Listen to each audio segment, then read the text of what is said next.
আসসালামু আলাইকুম। সবাই কেমন আছেন? আবারও চলে আসলাম নতুন আরেকটি ভিডিও নিয়ে। প্রতিদিন সকালে ঘুম থেকে উঠে আমার ফল বাগানে যাই। আজকে এসে দেখি আমার কলার গাছ ছড়িতে বাদুড়ে কয়েকটি কলা খাইছে। কাছে গিয়ে দেখি আসলে কলা পাকছে।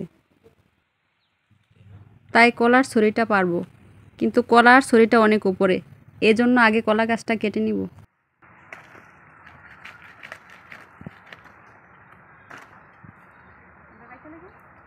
আসলে কলা গাছটা আমি নিজেই বুনছিলাম, প্রায় 1 বছর হয়ে গেছে। যে কোনো ফল বা ফুল গাছ যেই গাছ লাগাই না কেন, গাছটার যত্ন নিতে হয়। আর আমি মনে করি একটা বাচ্চা যেভাবে বড় করি, ঠিক ওই রকম করে একটা ফল গাছ বা ফুল গাছ যে কোনো গাছই বড় করতে হয়। একটা গাছের যত্ন নিতে হয় অনেক কষ্ট করে, যেটা শুধু যারা গাছ লাগায় তারাই জানে। যখন গাছটা ফল হয় তখন অনেক আনন্দ লাগে।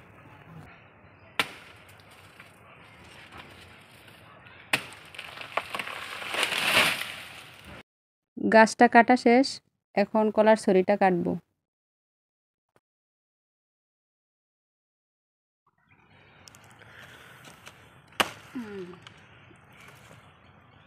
বাদুড়ে খাইছে কয়টা দেখি?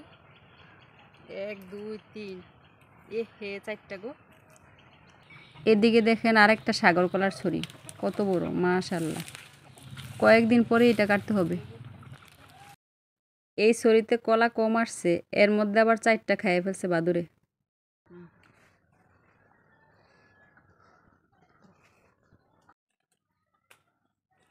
কলাগুলো কাইটে একটা ব্যাগের মধ্যে রাইখা দিব 2-1 দিনের জন্য, পাকলে পরে খাবো। সবাই ভালো থাকবেন। পরে আবার অন্য কোনো নতুন ভিডিও নিয়ে আসবো। আল্লাহ হাফেজ।